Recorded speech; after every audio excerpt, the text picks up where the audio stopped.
The air in the grand ballroom, thick with the scent of lilies and expensive champagne, suddenly felt thin, impossible to breathe. Alara Vance stood frozen behind a marble pillar, the delicate stem of her flute trembling in her hand. 3 years.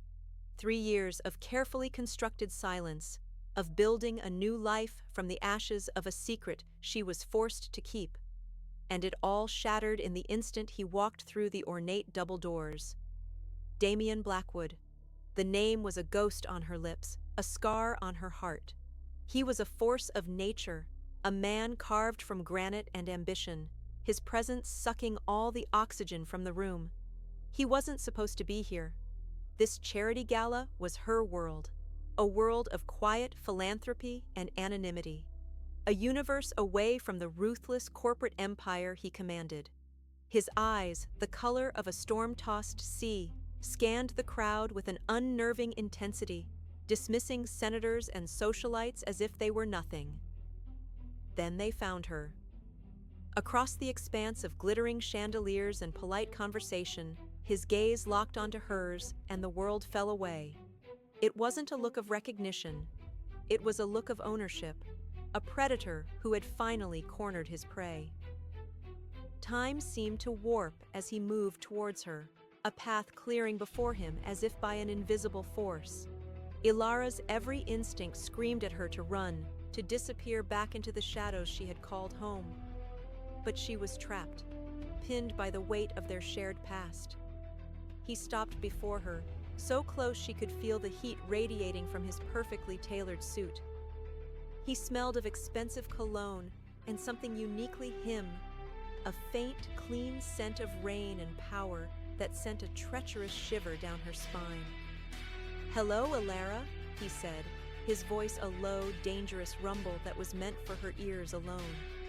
It was the voice that had haunted her dreams, the voice that had sealed their pact. She lifted her chin, her knuckles white around her glass. "Blackwood," she replied, her own voice betraying a slight tremor she despised. "This is a surprise. I didn't realize you cared so much about saving the city's endangered libraries." A ghost of a smile, sharp and humorless, touched his lips. "I don't. I'm here for you." The bluntness of it stole her breath. "Our arrangement was clear. 3 years. No contact. The contract is fulfilled." "Contracts can be amended," he murmured, his gaze dropping to her lips for a fraction of a second before returning to her eyes, especially when one party withholds crucial information. A cold dread, sharp and familiar, coiled in her stomach. What did he know? Did he find out? The thought was a paralyzing wave of terror.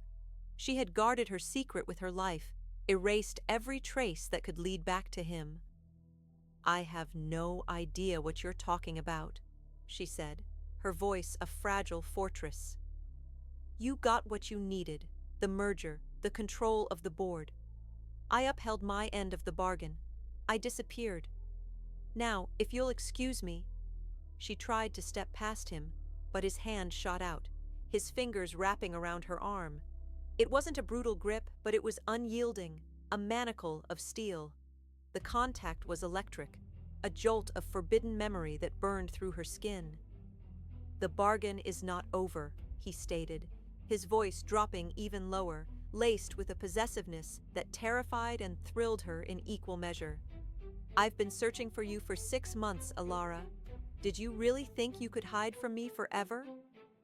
Her heart hammered against her ribs. 6 months. Why now, after all this time? "Let go of me, Damien. You're causing a scene." His eyes darkened. "I'll do more than cause a scene. I'll burn this entire city to the ground to get what I want." He leaned closer, his warm breath ghosting across her ear. "And I want my wife back." Wife. The word was a lie, a legal fiction they had both agreed to. She was a name on a piece of paper, a ghost in his life who had served her purpose. "I was never your wife. I was a business transaction." "A transaction that is far from complete," he countered, his thumb stroking the sensitive skin of her inner arm, sending waves of unwanted heat through her. "You broke the rules, Ilara. You ran. I honored the contract. I stayed silent for 3 years, she hissed, her control fraying. You're the one breaking it by being here. Things have changed, he said, his expression unreadable, a mask of cold control. But she knew him. She saw the flicker of something raw and desperate deep in his eyes, a vulnerability he would never admit to. It was the same look he'd had the night her father was dying, the night she'd agreed to sign her life away to save him. What's changed? She demanded. He ignored the question, his gaze sweeping over her, taking in the simple elegance of her navy dress, the way she wore her hair, the defiant spark in her eyes. We're leaving, now. I'm not going anywhere with you. That wasn't a request. His grip tightened, a silent command. He was a man accustomed to being obeyed, a king in his own kingdom, and for 1 terrible year she had been his unwilling queen. I'll protect you, Alara, but you have to come with me. Your life is in danger. The words hung in the air between them, a sudden, shocking complication. Danger? What danger? Her life was quiet, simple. She ran a small flower shop. She volunteered. She was a ghost. Ghosts weren't in danger. I don't believe you, she whispered, though a seed of fear had been planted. Was this a trick? A cruel manipulation to drag her back into his gilded cage? You don't have to believe me, he said, his voice softening for a moment, a calculated move designed to disarm her. But you will trust me, just like you did 3 years ago. He began to pull her gently but firmly through the crowd, his large frame a shield around her. People stared, whispering, their curiosity piqued by the raw drama unfolding before them. As they reached the exit and the cold night air hit her face, Alara's mind raced. This wasn't about the contract. It wasn't about the merger. It was something more, something he wasn't telling her. His sudden reappearance, the talk of danger, the desperate possessiveness in his eyes. It all pointed to a new, terrifying variable in their equation. He led her to a sleek black car waiting at the curb, the engine purring like a caged beast. The chauffeur held the door open, his face impassive. This was it. The moment she was pulled back into the vortex she had fought so hard to escape.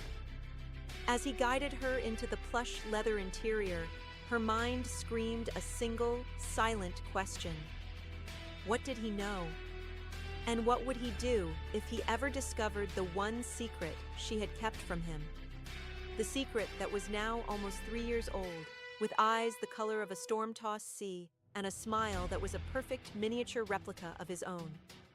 The car door clicked shut with a heavy finality, sealing them in a cocoon of rich leather and suffocating silence. The vehicle pulled away from the curb with a smooth, powerful surge, leaving the glittering facade of the gala and Alara's carefully constructed life behind. The city lights blurred into long streaks of color through the tinted windows, a kaleidoscope of a world she was no longer a part of. She sat rigidly on her side of the spacious back seat, her hands clenched in her lap, her body angled away from him. The space between them crackled with unspoken history and a tension so thick it felt like a physical presence. Damien didn't speak. He simply watched her, his gaze intense and unwavering, as if he were trying to unravel the last 3 years just by looking at her. Where are you taking me? Alara finally broke the silence, her voice tight. Somewhere safe, he answered, his voice a low counterpoint to the hum of the engine. Safe? I was perfectly safe until you appeared. My life was my own. Was it? He challenged softly, a dangerous edge to his tone. Or were you just hiding, waiting for the past to catch up? It always does, Ilara. My past was a business deal I fulfilled, she shot back. Yours is the one filled with enemies. A muscle feathered in his jaw. And one of them has decided that my wife is my greatest weakness. The words hit her like a physical blow. I told you, I am not your wife.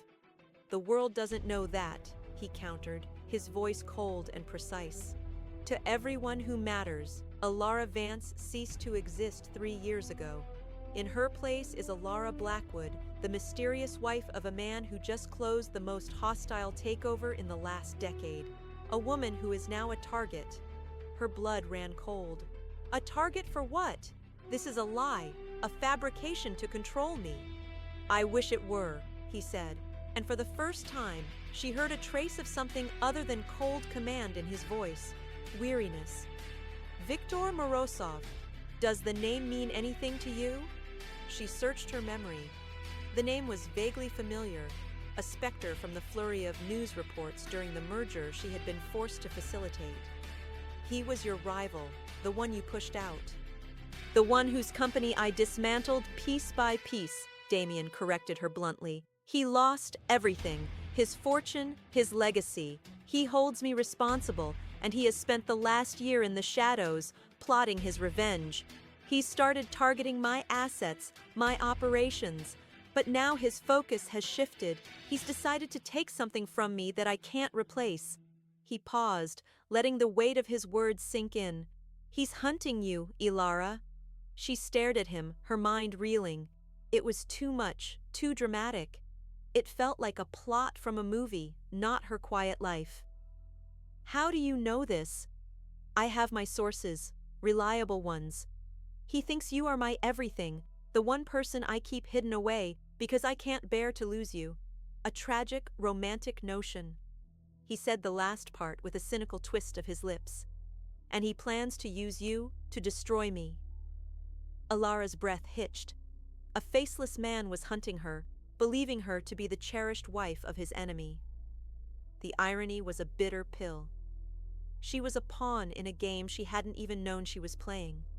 But all she could think about was not her own safety, but the little boy waiting for her at home with his loving nanny. Her son. Damien's son.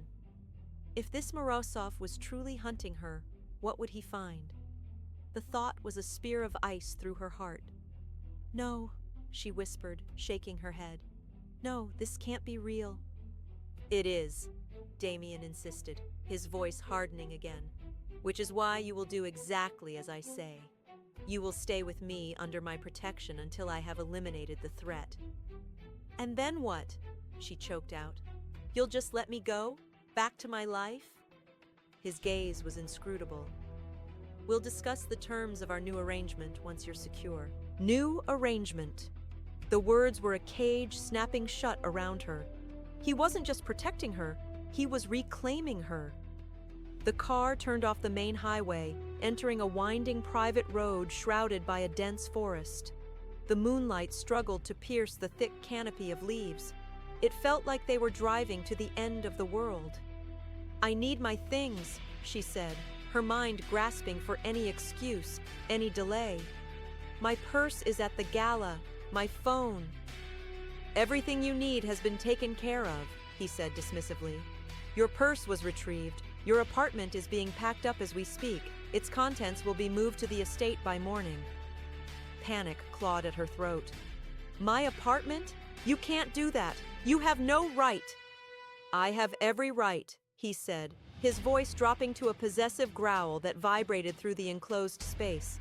You're mine now, Alara, and I'll never let you go again. I should never have let you go in the first place. The raw, almost primal claim in his voice stunned her into silence. This wasn't just about protection.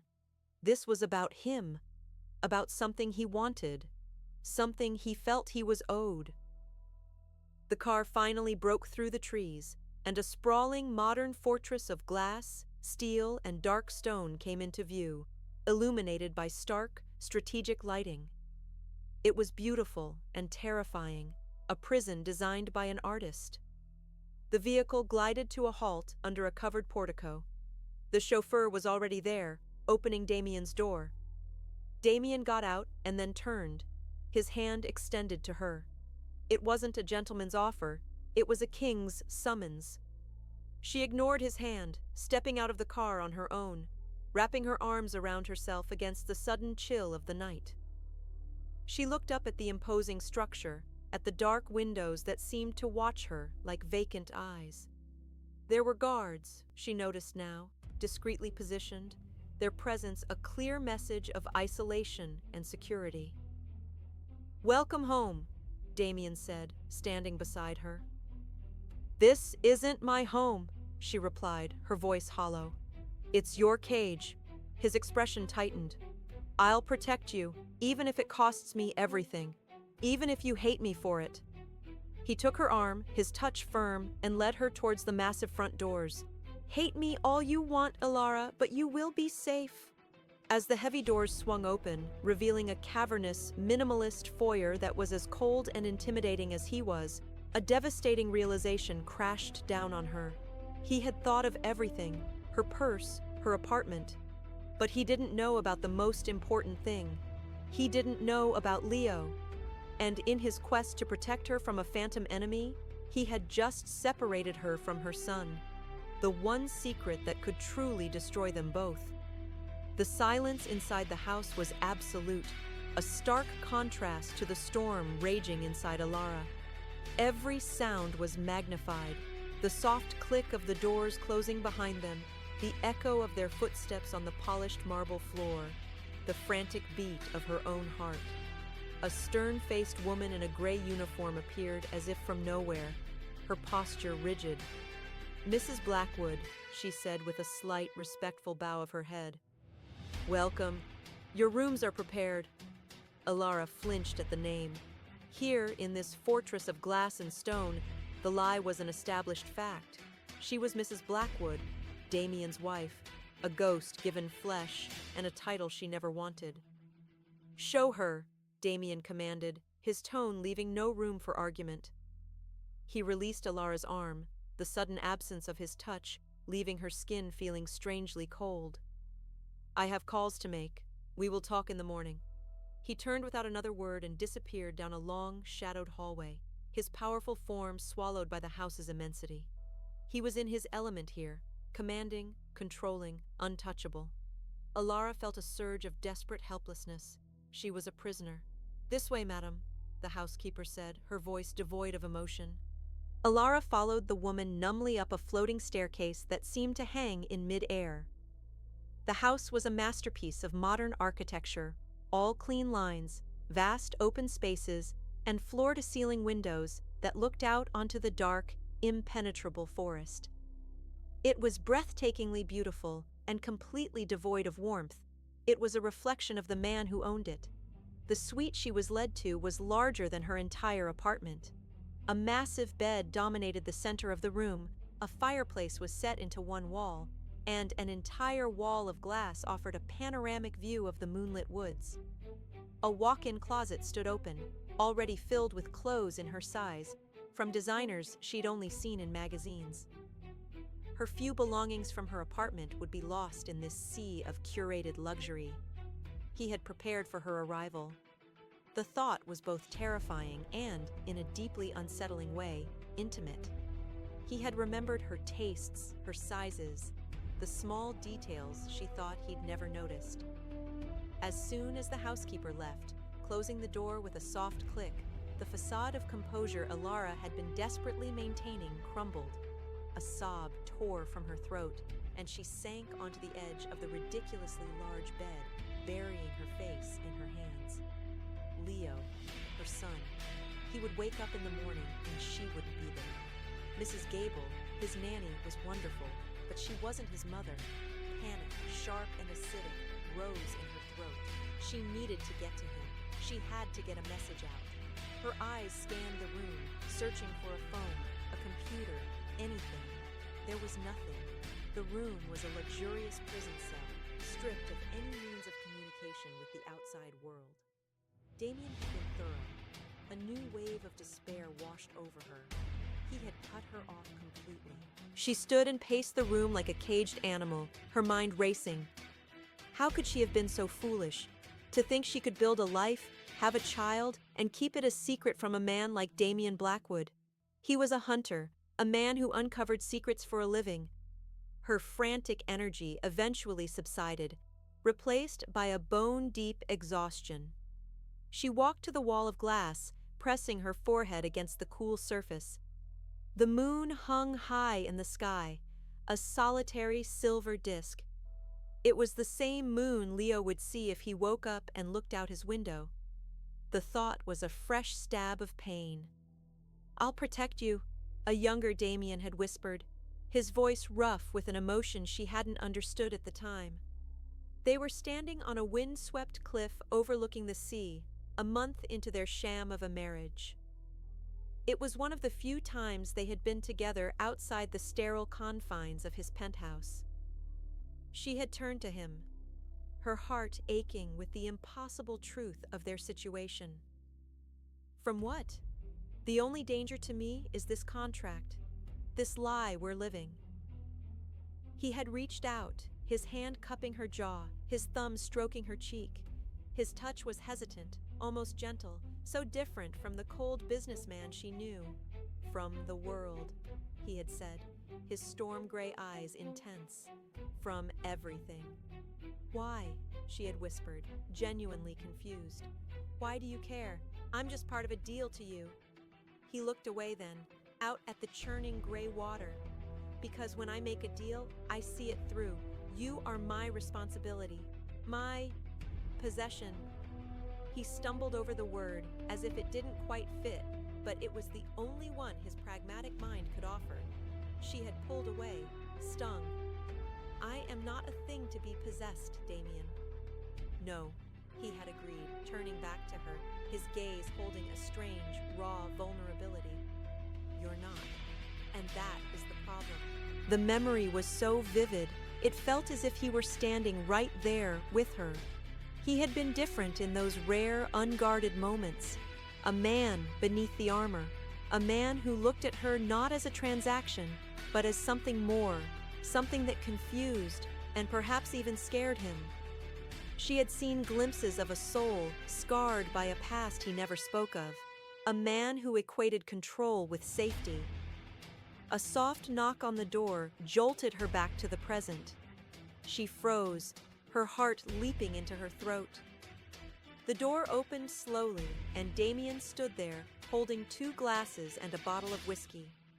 He had shed his jacket and tie, his white shirt was unbuttoned at the collar, and his sleeves were rolled up to his forearms. He looked less like a corporate titan and more like the man from her memories. "I thought you might need this," he said, his voice quiet. "I don't want anything from you," she said, turning back to the window. He walked into the room, his presence immediately shrinking the space. He set the glasses and bottle down on a small table. "I know you're angry, Alara. You have every right to be, but you need to understand the gravity of the situation."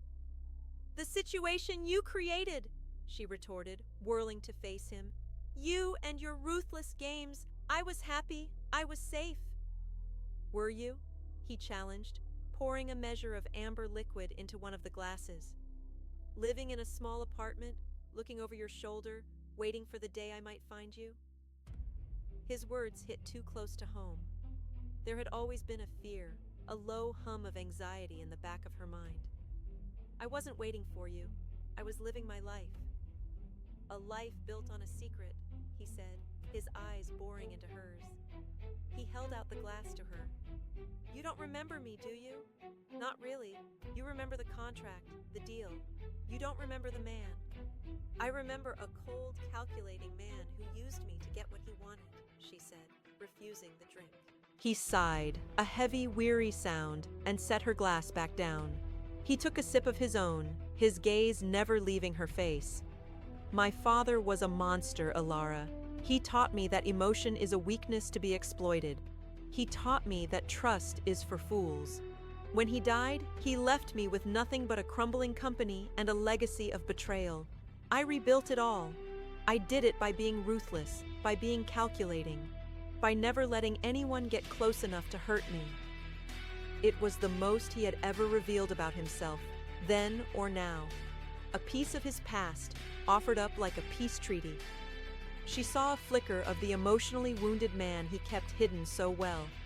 It was a calculated move, she knew, designed to earn a sliver of her trust. But it was also the truth. "And I was just another part of that rebuilding," she said, her voice softer now, laced with an old sadness. "No," he said, his voice dropping to a near whisper. He took a step closer. "You were the one thing that wasn't part of the plan, the one variable I couldn't control." He raised his hand as if to touch her cheek, but let it fall. "I can't lose you again, Alara. I won't." The confession hung in the air, raw and unexpected. It wasn't about the company, or the enemy, or the contract. It was about her. And as she looked into his eyes, she saw a desperate, consuming fear that mirrored her own. But his fear was for her, while hers was for the son he knew nothing about. The raw vulnerability in his voice was a crack in his armor, a glimpse of the man she had sometimes suspected existed beneath the cold, impenetrable surface. For a fleeting moment, Alara felt the ice around her own heart begin to thaw. The desperate possessiveness that had terrified her now seemed rooted in something deeper, something akin to a long-buried fear. But then the image of Leo's face, trusting and innocent, flashed in her mind, and the ice refroze, thicker and harder than before. His confession, his protection, it was all based on a lie, a half-truth. He wanted to protect his wife, the woman he couldn't lose again, but he had no idea that in doing so, he was ripping a mother from her child. "You lost me the day you had your lawyers draft that contract, Damien," she said, her voice quiet but firm, pushing back against the emotional pull he was exerting. "You can't just reappear after 3 years and claim ownership of my life." "I am not claiming ownership," he countered, his voice tight with frustration. "I am ensuring its preservation." "It's the same thing to you," she accused. "Control and preservation. You lock things away so they can't be broken. But I am not one of your assets." He finished his whiskey in one swallow, the glass making a sharp sound as he set it down on the table. The brief moment of vulnerability was gone, replaced by the familiar mask of command. "You will think what you want, but you will remain here. You will be safe. That is not negotiable." He turned and left the room, leaving her alone with the ghost of his confession and the suffocating reality of her situation. Sleep was impossible. Every time she closed her eyes, she saw Leo. She imagined him waking up, calling for her. The thought was a physical torment. For the next 2 days, Alara existed in a state of suspended animation. She explored the vast, empty house, always under the discreet but watchful eye of the staff. Every door leading outside was locked. The grounds were patrolled. She was a bird in a magnificent, inescapable cage. Damien was a phantom presence. She knew he was in the house, could sometimes hear his deep voice from his office at the end of the hall, but he kept his distance. He sent her meals on trays, had the housekeeper ask if she needed anything, but he didn't seek her out. It was a strategic withdrawal, giving her time to acclimate, to accept the unacceptable. But Alara was not acclimating. She was planning. Her desperation was a fire in her veins. On the 3rd night, she found her chance. A summer storm rolled in, fierce and sudden. The wind howled around the house, and rain lashed against the walls of glass. The power flickered once, then twice, before the estate's generators kicked in with a dull roar. In that brief moment of chaos, she saw her opportunity. She had noticed that one of the large windows in the library didn't have the same electronic lock system as the others. It was an older, manual latch, likely an oversight in the otherwise flawless security. While the staff were distracted by the storm and the brief power outage, she slipped into the dark room. Her hands trembled as she worked the heavy brass latch. It was stiff from disuse, but with a surge of adrenaline-fueled strength, she forced it open. Cold, wet wind blasted into the room, sending papers flying. She didn't hesitate. She climbed through the opening, her simple dress snagging on the frame. She dropped onto a rain-soaked terrace, the storm instantly plastering her hair to her face and soaking her to the skin. She ran. She had no goal other than to get away, to reach the main road, to find a phone and call Mrs. Gable, to hear her son's voice. The forest was a churning mass of black shadows and swaying trees. Branches whipped at her face, and her feet, clad only in thin slippers, slipped on the muddy ground. The roar of the wind and rain was deafening. She didn't get far. A dark shape materialized out of the deluge in front of her. For a terrifying second, she thought it was one of Morozov's men, that Damien's fears had been real all along. But then a flash of lightning illuminated the figure, and her heart stopped. It was Damien. He stood there, drenched and formidable, his shirt clinging to his powerful frame, his hair slicked back by the rain. His face was a mask of fury, but his eyes held something else, a wild, consuming fear. "What do you think you're doing?" he roared over the storm. "I'm leaving," she screamed back, defiance her only shield. "You can't keep me here." "I can and I will." He strode towards her, closing the distance in 3 long strides. He grabbed her arms, his grip bruising. "Are you insane, running out into this? Do you have any idea what could be out there?" "I don't care! My son needs me!"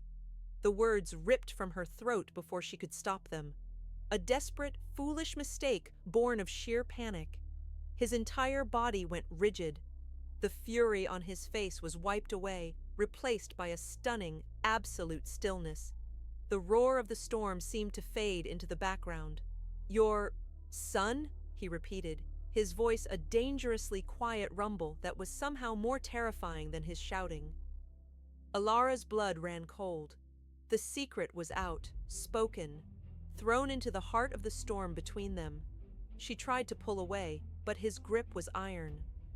"What did you say?" he demanded, his eyes searching hers, piercing through the rain and the darkness. "Let go of me," she pleaded, her voice breaking. "This child," he started, the pieces clicking into place behind his eyes with horrifying speed. He looked at her, truly looked at her, his gaze sweeping down her body and then back to her face, reevaluating every memory, every moment of the last 3 years. The timeline, her disappearance, her fierce, desperate need to escape, it all coalesced into one impossible, inevitable conclusion. "Is yours?" The unspoken part of the question hung between them, heavy and suffocating. "Is he mine?" Alara couldn't speak. She could only stare at him, her guilt and terror reflected in the lightning flashes. The lie she had protected for so long was shattered. She had run from a cage only to find herself trapped in a truth far more dangerous. He didn't need her to answer. He saw it on her face. The truth. The betrayal.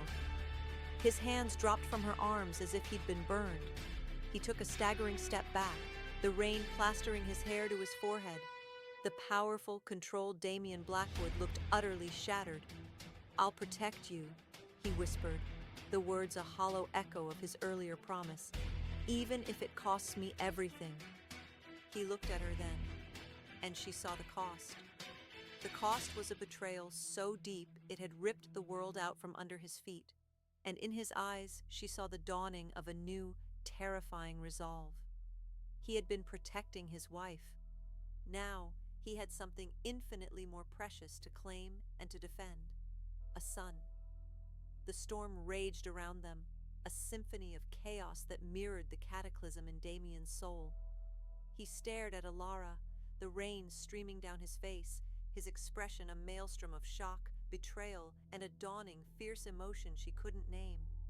It was as if the very foundations of his world had been liquefied beneath his feet. "A son," he said again, the words barely audible above the wind. It wasn't a question this time, but a statement of fact, a reality he was forcing himself to comprehend. "You had my son." Alara hugged herself, shivering from more than just the cold. "His name is Leo." The name seemed to strike him with physical force. Leo, a life, a person, not just a secret, but a boy with a name. "How old is he?" Damien's voice was strained, each word a struggle. "He'll be 3 in 2 months," she whispered. The timeline was a knife in his gut. He did the math in his head, his brilliant mind piecing together the timeline of their brief, contracted marriage and her sudden disappearance. It was undeniable. He had a son who was almost 3 years old. A son he had never met, never held, never even known existed. A lifetime of milestones had passed him by. "Why?" he asked, and the single word was freighted with the weight of 1,000 unanswered questions. "Why did you hide him? Why didn't you tell me? Why did you deny me my own child?" "Because I wanted him to be safe," she cried, the tears she'd held back finally mixing with the rain on her cheeks. "Safe from this world! Safe from you! I didn't want him to be a Blackwood, raised in a gilded cage with a father who sees everything as a contract or a possession. I wanted him to be happy, to be normal." "Normal?" he echoed, a bitter, harsh laugh escaping his lips. "There is nothing normal about this situation, Alara. You took my son from me. I gave him a life. You stole his father!" he roared, taking a step towards her, his pain and rage finally erupting. "You made a unilateral decision that affected my life, my legacy, my son." He choked on the word, the reality of it still raw and new. Suddenly, a blinding light cut through the trees, sweeping across the terrace. Both of them froze, caught in the beam of a powerful headlight. The sound of an engine, too close, grew louder. It wasn't one of Damien's security vehicles. Instinct took over. All the pain, all the betrayal in Damien's eyes was instantly replaced by a lethal focus. He lunged for Alara, pulling her down behind a large stone planter just as the sound of a gunshot, silenced but still distinct, split the air. A chip of stone exploded from the wall where she had been standing. "Get down!" he commanded, his body shielding hers, pressing her into the wet ground. The warmth of him was a shocking contrast to the icy terror gripping her. "What's happening?" she gasped. "Morozov," he bit out, his eyes scanning the darkness with predatory intensity. "He found us. He must have had a tracker on the car from the gala." Another silenced shot whizzed past them. Damien's mind was working at lightning speed. "The path back to the library is exposed. We have to make it to the trees." He looked at her, his expression grim. "Can you run?" She nodded, her heart pounding in her ears. The abstract threat he'd spoken of was now terrifyingly real. A man was out there, in the storm, trying to kill them. To kill her. "On my signal, go straight for the oldest oak tree at the edge of the woods. Don't stop. Don't look back. Go." He didn't wait for a response. He pushed her, and she scrambled to her feet, adrenaline coursing through her. She ran, her mind a blank slate of terror. She heard another shot, but this time it was followed by a deeper, louder retort. Damien was armed. He was drawing their fire. He was protecting her. She reached the relative cover of the dense woods, her lungs burning, and collapsed behind the massive trunk of the oak tree. She peered back towards the house. She could see flashes of movement, dark shapes against the backdrop of the storm.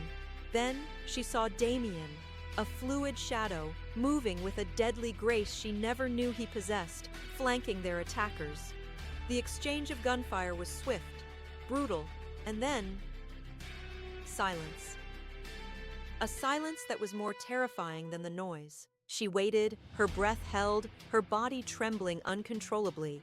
Seconds stretched into an eternity. Then, a figure emerged from the rain-swept darkness. It was Damien. He was limping slightly, and there was a dark stain spreading on his left sleeve, but he was alive. He reached her in a few long strides and pulled her to her feet, his hands checking her for injuries. "Are you hurt?" "No," she whispered, her eyes fixed on his bleeding arm. "You are." "It's nothing," he dismissed, his focus entirely on her. His hands came up to frame her face, his thumbs wiping the rain from her cheeks. The fury and betrayal from moments before were gone, replaced by a raw, overwhelming relief. "I can't lose you again." he whispered, the words no longer a confession of possessiveness but a prayer of gratitude. He had almost lost her tonight, and in that moment he understood that his life without her was an empty, desolate thing. He leaned in and his lips met hers. It wasn't a gentle kiss. It was desperate and claiming, a raw expression of fear and relief, and 3 years of unspoken, unacknowledged emotion. It was the confirmation of a truth that had been hiding in plain sight all along. This was never just a contract. Alara, shocked into stillness, felt the fight go out of her. The terror of the attack, the raw honesty of his fear for her, and the undeniable pull that had always existed between them converged into a single, shattering moment of clarity. She kissed him back, her hands clinging to his soaked shirt, a silent surrender. When they finally broke apart, gasping for air, the world had shifted on its axis. The storm was beginning to subside, and the first hints of dawn were painting the eastern sky in shades of gray. "I need to see him," Damien said, his voice thick with emotion. "I need to see my son." There was no more fight in her. The danger had stripped away all the lies and pretenses. In the face of death, only the truth remained. He had saved her life. He was Leo's father. "Okay," she whispered, the word a promise, a new contract, unwritten and unspoken. "We'll go, together." He nodded, pulling her close, his injured arm wrapping around her as he held her against his side. He was no longer just the powerful CEO, and she was no longer his hidden wife. They were two broken people who had created a life, and who had finally, in the heart of a storm, found their way back to a truth that was more binding than any legal document. He had to eliminate the threat of Morozov, but that was a tactical problem. The real challenge, the real future, was standing beside him. It was a future he would protect, even if it cost him everything. It was a vow.